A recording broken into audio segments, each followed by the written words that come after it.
Vertical lines के सहारे ही जोड़ेंगे। क्यों? हम लोग रीड्रॉ क्यों कर रहे हैं?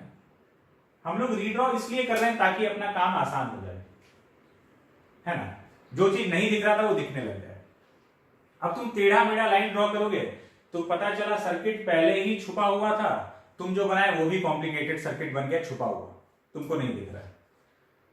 तो जो भी जोड़ना है वो हॉरिजॉन्टल और वर्टिकल लाइन से ही कैपेसिटर्स को जोड़ेंगे। दूसरा कैपेसिटर भी ए और बी के बीच में था। कैपेसिटर नंबर 3 किसके बीच में है? कैपेसिटर नंबर 3 भी ए और बी के बीच में है, तो उसको भी ए और बी के बीच में ऊपर जोड़ दो, नीचे जोड़ दो, कहीं भी जोड़ दो। ये हो गया तुम्हारा C3। अब पूरी दुनिया को दिख रहा है कि ये तीनों कैपेसिटर पैरेलल कॉम्बिनेशन में है, जो कि यहां नहीं दिख रहा था। तो हम लोग थर्ड कैपेसिटर भी जोड़ चुके हैं। तो अब C इक्विवेलेंट पैरेलल में डायरेक्टली ऐड हो जाएगा, C1 plus C2 plus C3। बात क्लियर है? और देखते हैं।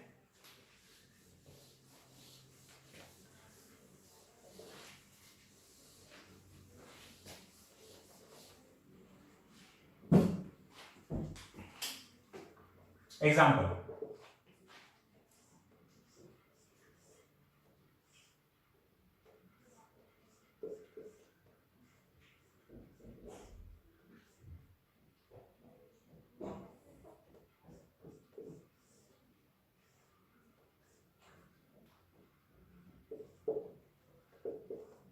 ये ए, इधर बी, सी सी सी सी। ये सारा कैपेसिटेंस आइडेंटिकल है, सबका कैपेसिटेंस सी के बराबर है। ए और बी के बीच का इक्विवेलेंट बताना है। Find equivalent capacitance between A and B। Equivalent capacitance between A and B। A और B के बीच का हमको इक्विवेलेंट कैलकुलेट करना है। तो देखो, अब यहां पर जो है वो अजीब सा चीज बना हुआ है, सीरीज पैरेलल, कुछ आइडेंटिफाई नहीं हो रहा है। क्या ये दोनों सीरीज में है? नहीं, बीच से कनेक्शन निकल रहा है, कुछ दिख नहीं रहा है। यहां पर रीड्रॉ करते हैं, जो भी छुपा हुआ एजेंडा होगा सब बाहर आ जाएगा।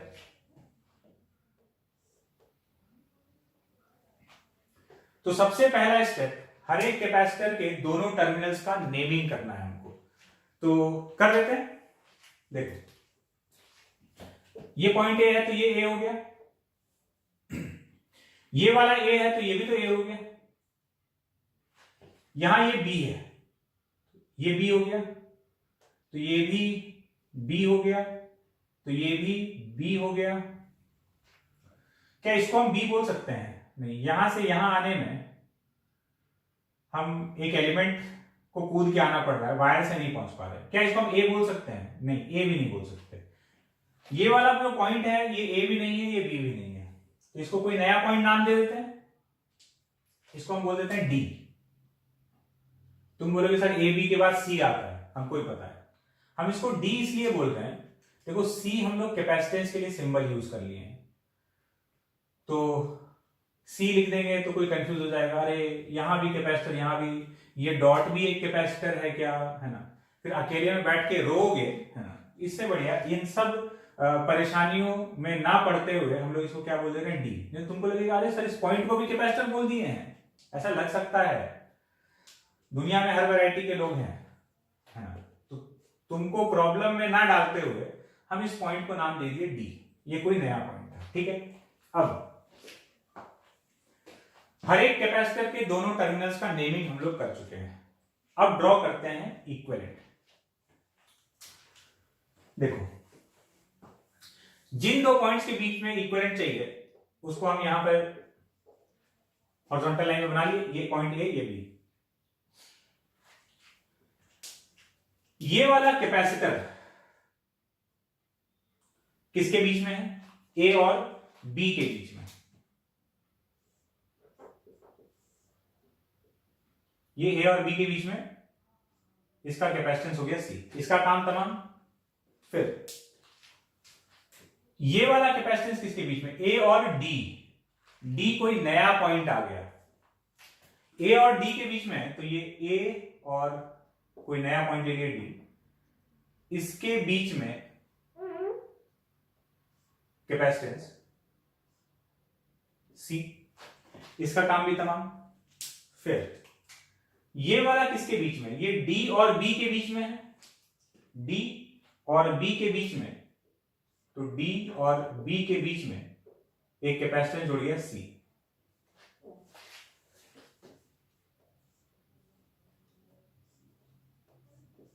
ये था ए और डी के बीच में, ये डी और बी के बीच में, सी सी, ये पॉइंट हो गया डी। बात क्लियर है?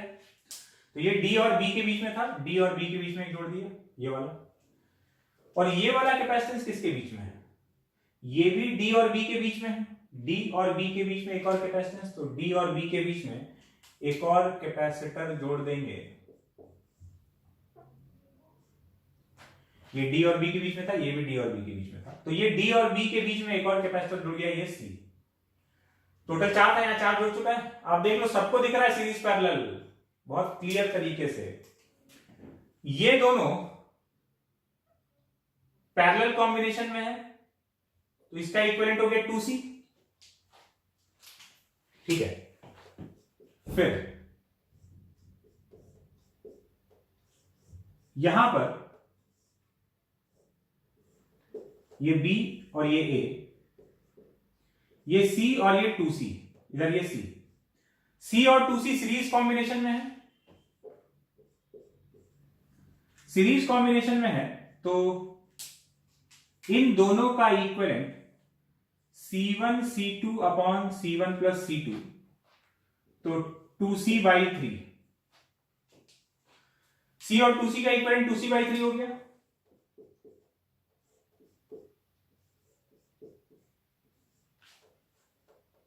ये पॉइंट A, ये पॉइंट B, ये 2C/3 है और ये वाला C है। ये दोनों पैरेलल में है, तो अगर ये दोनों पैरेलल में है तो इसका जो इक्विवेलेंट है C इक्विवेलेंट, वो कितना हो जाएगा, C प्लस 2C/3, तो C इक्विवेलेंट इज 5C/3। इस सिस्टम का इक्विवेलेंट कैपेसिटेंस 5C/3 के बराबर हो गया। बात क्लियर है? और देखते हैं,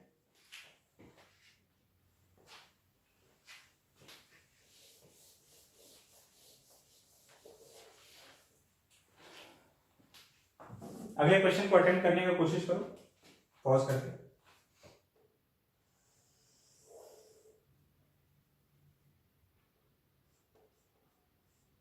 इसमें ये कुछ नंबर ऑफ कैपेसिटर जुड़ा हुआ है, देखो।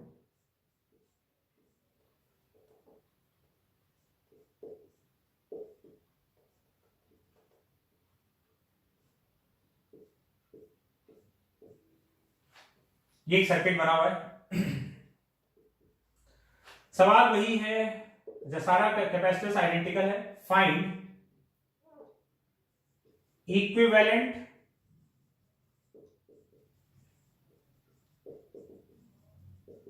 Capacitance between equivalent capacitance between A and B।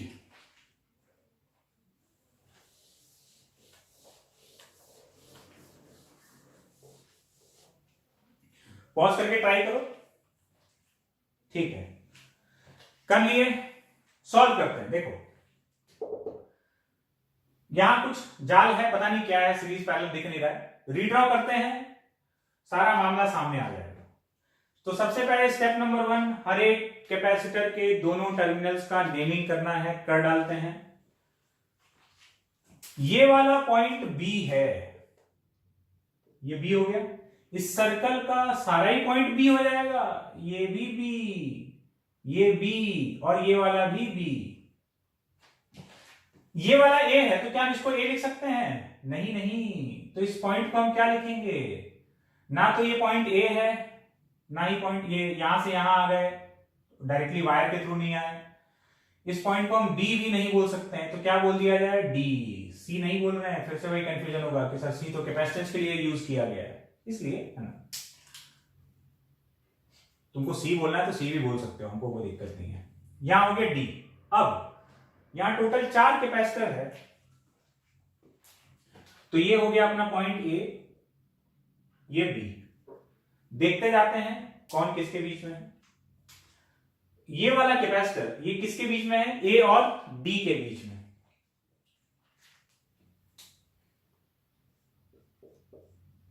ये पॉइंट हो गया डी, और ए और डी के बीच में एक कैपेसिटर जुड़ गया सी। ठीक है, उसके बाद ये वाला कैपेसिटर किसके बीच में है, डी और बी के बीच में। तो डी और बी के बीच में एक कैपेसिटर जुड़ गया सी। ठीक है, फिर ये वाला किसके बीच में है, ये भी बी और डी के बीच में है, तो बी और डी के बीच में एक और कैपेसिटर जुड़ गया सी।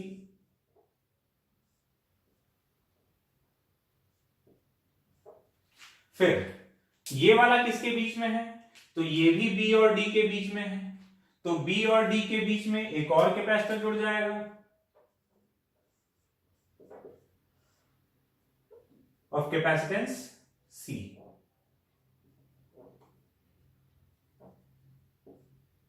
बी और डी के बीच में ये तीनों बी और डी के बीच में था, तो ये जुड़ गया। अब तो सबको दिख रहा है कि ये जो कॉम्बिनेशन है ये तीनों पैरेलल में है, तो इन तीनों का पैरेलल का इक्विवेलेंट डायरेक्टली ऐड हो जाएगा, 3C हो गया। और अब दो कैपेसिटर सीरीज में है, ये C और इधर 3C, ये C और 3C ये सीरीज में है, तो C equivalent C1 C2 upon C1 plus C2, तो ये हो जाएगा 3C/4। ये हो गया सिस्टम का इक्विवेलेंट कैपेसिटेंस। ठीक है, रीड्रॉ किए, सारा मामला क्लियर हो गया कि कैसा था। बात समझ में आ गया कैसे रीड्रॉ करते हैं। आगे भी हम लोग इसको यूज करते रहेंगे जब जब जरूरत होगा। ठीक है, हटाते हैं इसको।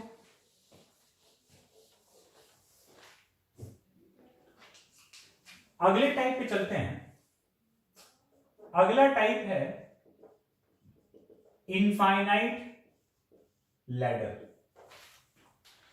इनफाइनाइट नंबर ऑफ कैपेसिटर्स जुड़ा होगा, लेकिन एक पैटर्न में जुड़ा होगा। नंबर ऑफ कैपेसिटर्स इनफाइनाइट है और हम लोग को उसका इक्विवेलेंट फाइंड करना होगा। करके देखते हैं कैसे करते हैं इनफाइनाइट लैडर। देखो,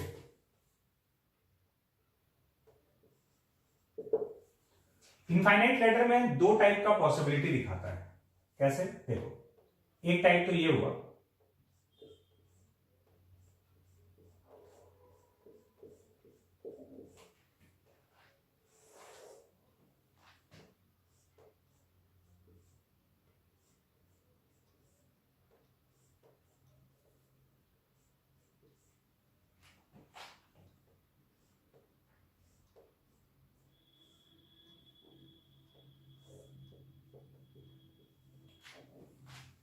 ये ऐसा इनफाइनाइट ब्रांचेस जुड़ा हुआ है, C 2C C 2C C 2C C 2C।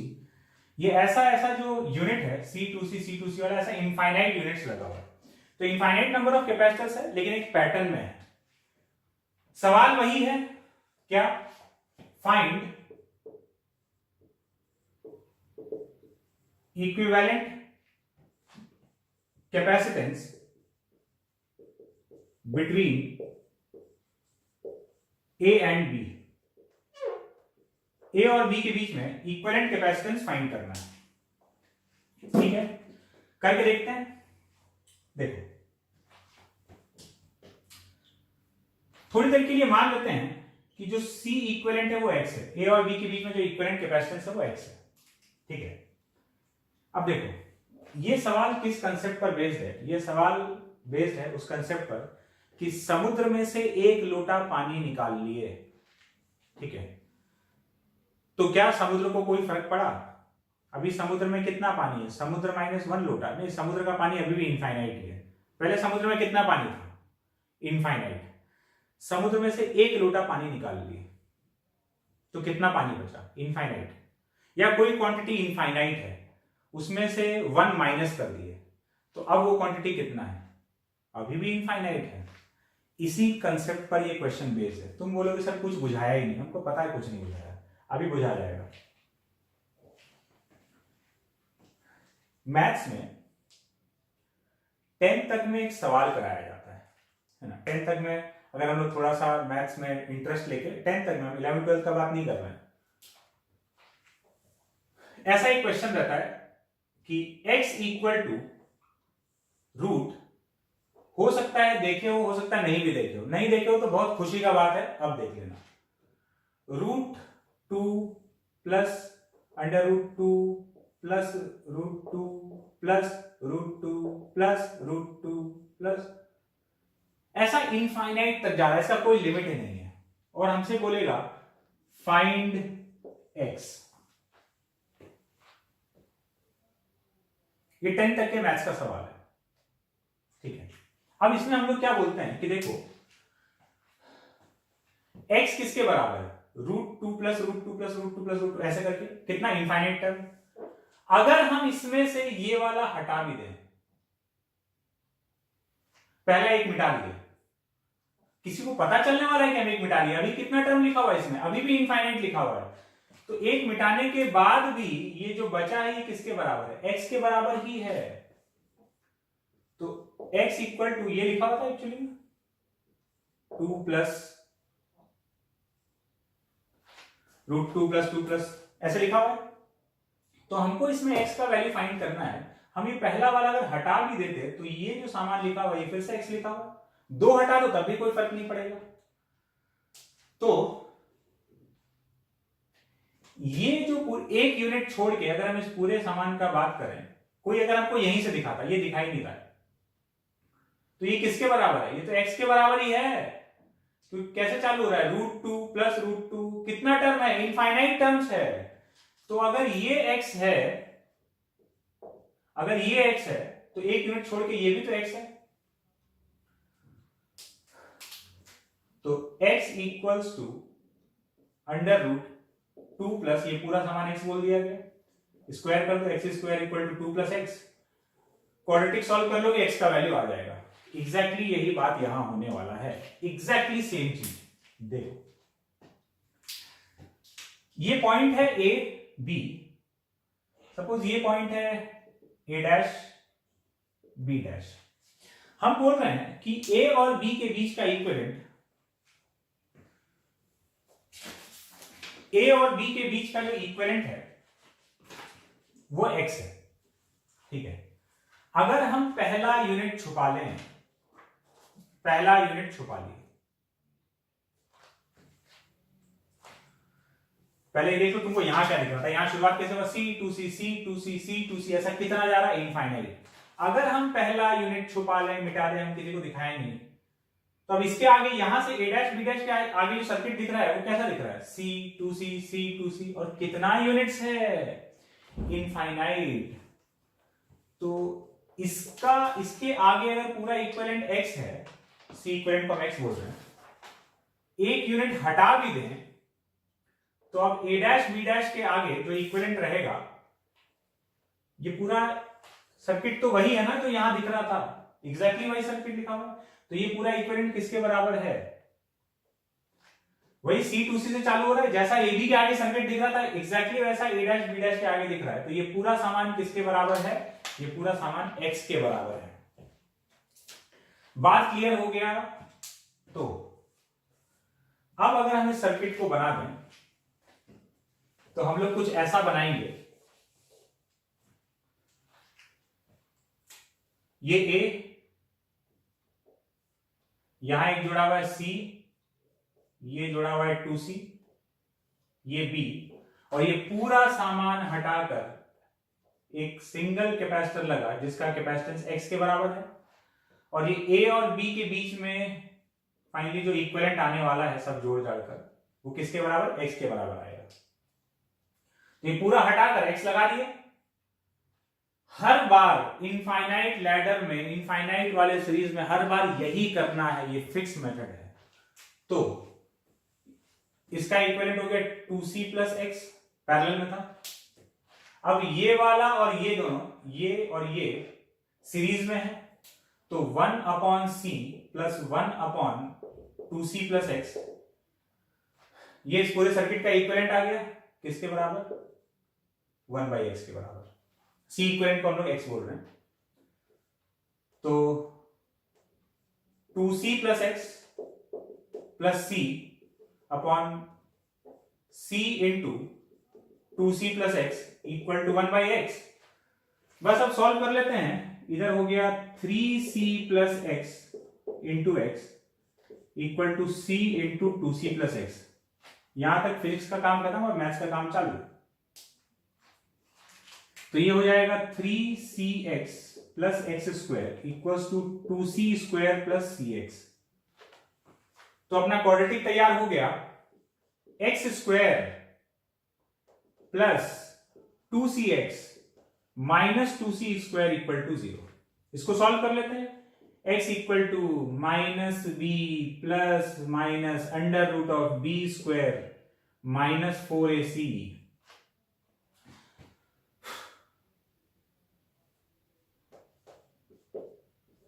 4ac upon 2a,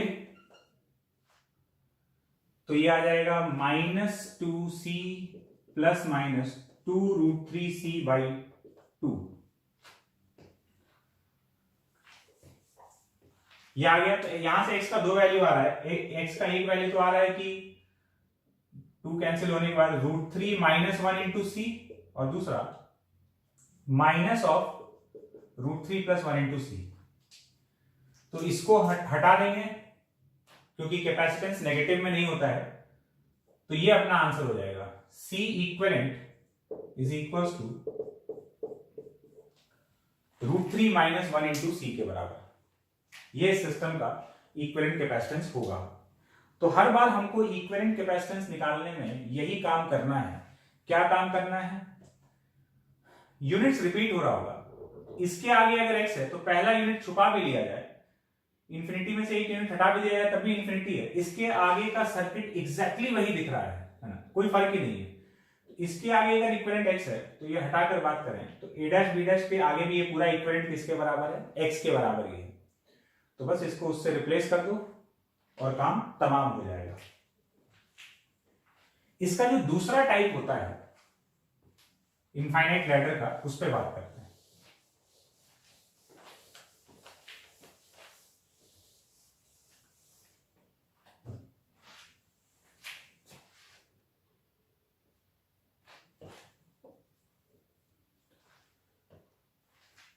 infinite ladder का दूसरा टाइप ये है,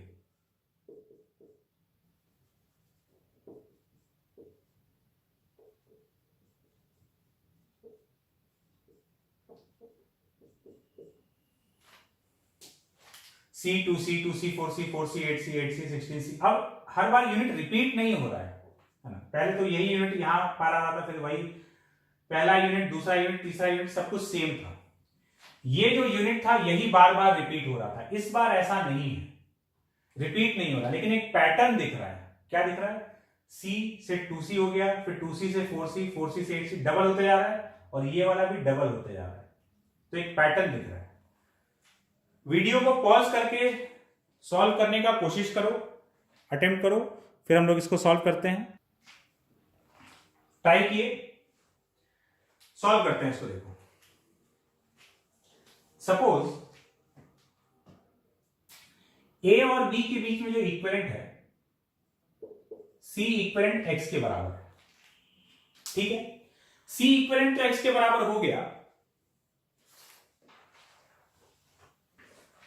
इसके आगे का जो पॉइंट है, let's say this is A dash and this is B dash.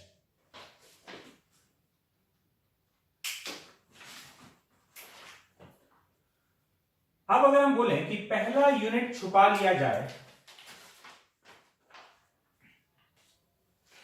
तो क्या हमको वही दिख रहा है जो पहले दिख रहा था? जवाब है नहीं, बिल्कुल भी नहीं। पहले जो दिख रहा था वो तो नहीं दिख रहा है। शुरुआत कहां से हो रहा था? C 2C से। इसको छुपाने के बाद शुरुआत कहां से हो रहा है? 2C 4C से। ठीक है, लेकिन एक पैटर्न तो दिख रहा है। पैटर्न क्या दिख रहा है, देखो पहला वाला जो यूनिट है C2C, अगला वाला यूनिट उसका डबल हो गया 2C4C, उसके बाद वाला यूनिट उसका डबल हो गया 4C8C, इसके बाद वाला उसका डबल हो गया। तो हर एक यूनिट पिछले यूनिट का डबल होते जा रहा है ना। ये दूसरे टाइप का लैडर होता है। अच्छा, यहां डबल किया गया है, किसी प्रॉब्लम में हर एक यूनिट पिछले यूनिट का ट्रिपल कर दिया जाएगा, किसी को 4 गुना कर दिया जाएगा, तो हर एक यूनिट एक सर्टेन फैक्टर से मल्टीप्लाई होते जा रहा होगा। यहां डबल है, कहीं ट्रिपल किया जा सकता है, कहीं 5 गुना किया जा सकता है। मेथड तो एक ही रहने वाला है। क्या, देखो यहां से देख लेना तुमको AB के अक्रॉस क्या दिख रहा है, C2C, इससे शुरुआत हो रहा है, फिर 2C4C। अब हम क्या कर रहे हैं कि हम यहां पर पहला यूनिट छुपा लेते हैं। अब क्या दिख रहा है, अब दिख रहा है तुम बोलोगे सर अब 2C 4C 4C 8C ऐसे दिख रहा है। ठीक है,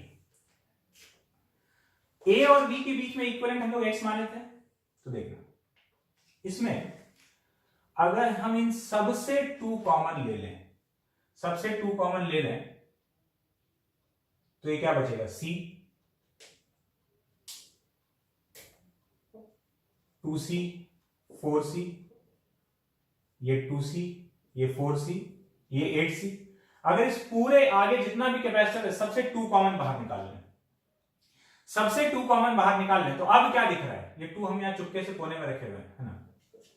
2 एक बार सबसे कॉमन निकाल के 2 बाहर रखे हुए हैं, तो अब क्या दिख रहा है, अब तो A' B' के बीच में वही दिख रहा है क्या, जो AB के बीच में दिख रहा था, C2C से चालू हो रहा था। तो 2 कॉमन लेते ही अब पूरा का पूरा सामान A' B' के आगे वैसा ही दिख रहा है जैसा AB के आगे दिख रहा था, C 2C 2C 4C 4C 8C 8C 16C, एकदम वही चल रहा है। तो 2 कॉमन लेने के बाद ये जो पूरा सामान है, इस पूरे सामान का इक्विवेलेंट A' B' के अक्रॉस इक्विवेलेंट क्या है, X, जो पहले दिख रहा था। अगर इसके अक्रॉस X है, बट अब एक्चुअली में तो हर एक कैपेसिटर जितना यहां है उसका डबल है, हर एक कैपेसिटर का वैल्यू कितना है, डबल। इस पूरे में से 2 कॉमन लिए हुए हैं, मतलब अगर इसका इस पूरे का इक्विवेलेंट X है, तो जो 2 से मल्टीप्लाइड है जब सब, तो हर एक चीज अगर 2 से मल्टीप्लाइड है तो ये पूरा इक्विवेलेंट कितना हो जाएगा, 2x। बात समझ में आया, हर एक कैपेसिटर डबल हो रखा है। तो हम लोग 2 कॉमन लेने के बाद बोले कि ये इक्विवेलेंट X है, तो एक्चुअली में जो हमको दिख रहा था यहां 2C 4C 8C, यहां पे 4C 8C 16C, यही था। 2 कॉमन लेने के बाद X बच रहा था, तो ये पूरा किसके बराबर हो जाएगा, डेफिनेटली सही समझे हो, ये पूरा जो है वो 2x के बराबर हो जाएगा। अगर यही हर एक 3 से मल्टीप्लाई हो रहा होता तो हम लोग बोलते 3x के बराबर हो गया। तो यही चीज है, पहला वाला छुपाने के बाद हमको वो पैटर्न नहीं दिख रहा था जो यहां से दिख रहा था, तो देखने के लिए हम क्या किए, 2 कॉमन ले लिए। 2 कॉमन लेते ही हमको वो दिखा जो यहां से चालू हो रहा था, तो 2 कॉमन लेने के बाद जो बाकी बचा वो x है, तो एक्चुअल में पूरा कितना हो गया, 2x हो गया। तो अपना काम हो गया। अपने पास जो बचा ये A, यहां पर B,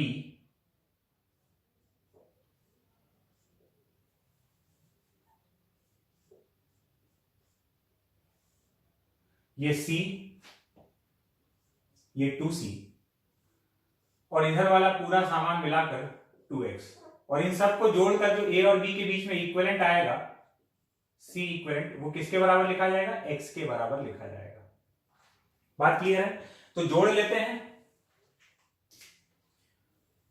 ये हो गया 2C प्लस 2x, ये 2C प्लस 2x और C जो है वो सीरीज में है, तो 1/c upon 1/2C plus 2x is equal to 1/x। तो 2C plus 2x plus C upon C into 2C plus 2x is equal to 1/x। Cross multiply कर डालते हैं, तो ये हो गया 3c plus 2x, 3c plus 2x into x is equals to c into 2c plus 2x. 3cx plus 2x square is equals to 2c square plus 2cx. तो अपना जो क्वाड्रेटिक बना यहां पर, इसको खींच के यहां ले आते हैं और क्वाड्रेटिक जो अपना बनेगा वो बनेगा 2x square plus cx minus 2c square equal to 0। ये अपना क्वाड्रेटिक तैयार हो गया। इसको सॉल्व कर लेते हैं। x इक्वल टू, फिर से इसको सॉल्व करेंगे तो एक पॉजिटिव आएगा एक नेगेटिव आएगा, नेगेटिव वाले को हम लोग उड़ा देंगे क्योंकि कैपेसिटेंस नेगेटिव में नहीं होता है। x equal to minus b plus minus under root of b square minus 4ac, तो 16c स्क्वायर अपॉन 2a मतलब 4। तो यहां से x का वैल्यू आया minus c plus minus root 17c by 4। तो एक जो माइनस वाला वैल्यू आ रहा है उसको हटा देंगे, तो x का वैल्यू मतलब c इक्विवेलेंट, x का वैल्यू आ रहा है root 17 minus 1 into c by 4। Root 17 minus 1 by 4c, ये हो गया इस इनफाइनाइट लैडर का इक्विवेलेंट कैपेसिटेंस। ठीक है, तो इस तरीके से हम लोग इनफाइनाइट लैडर को हैंडल करते हैं। बात क्लियर है? ठीक है, इसमें हर यूनिट डबल होते हुए दिख रहा था। अगर हर यूनिट ट्रिपल होते हुए दिखता तो हम बोलते हैं कि वहां अगर x है तो इस पूरे का इक्विवेलेंट 3x हो जाएगा। तो बस इसी तरीके से इनफाइनाइट लैडर को हमको हैंडल करना है।